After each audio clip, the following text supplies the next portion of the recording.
Well, during Minority Mental Health Awareness Month, we are taking a deep dive into the resources available in our area. A member of Norfolk City Council is working to remove the stigma during a community event right now at the Addicts Theater. 10 on your side's Kiana Patterson has more. Since the pandemic, conversations about mental health are happening more and more. This comes as a new nonprofit works to provide help for the youngest people in our community, and the Community Service Board works to assist those that are the most vulnerable.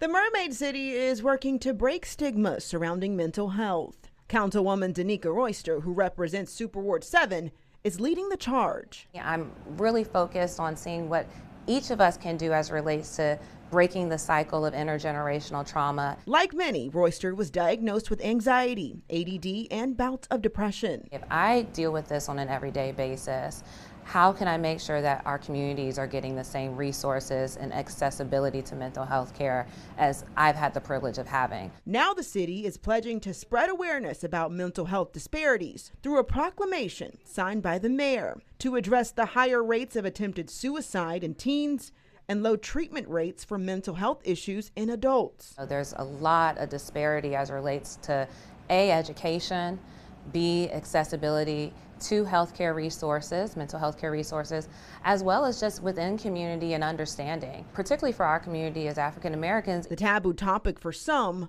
can be linked to poverty, trauma, and sometimes even violence. To observe hurt, harm, and danger on a regular basis, it has mental impact on persons, and not even how you show up in society, but even how you present to yourself. Royster partnered with a new nonprofit organization, Project ORF, to help students after hearing from one student struggling with anxiety ahead of graduation. Doing my homework, I do it under my bed because I'm scared a bullet might come through the window and kill me. So can you imagine what she has observed in her life? Other resources include the Community Services Board. This, all clients, Nassau, Cuba. Like the Assertive Community Treatment, or ACT team, that's been around for the last 25 years. Some of those folks you see walking around that have the hoodies on in weather like this, and they may be responding to stimuli, talking themselves. In Norfolk, they're probably on the ACT team. The team of 22 with a traveling psychiatrist works around the clock. It's important. The population we serve and my teammates reflect that. Randy Plant has worked with the most vulnerable population for 3 decades, often traveling to Eastern State Hospital. Unfortunately, we have 6 ACT clients up there.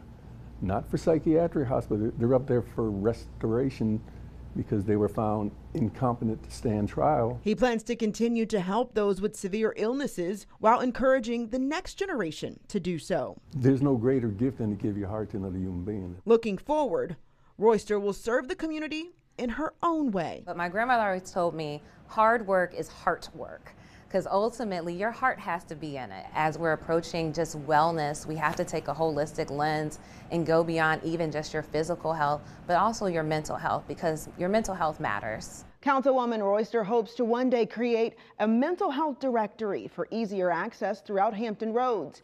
And we've compiled a list of city resources over on wavy.com. Kiana Patterson, 10 on your side.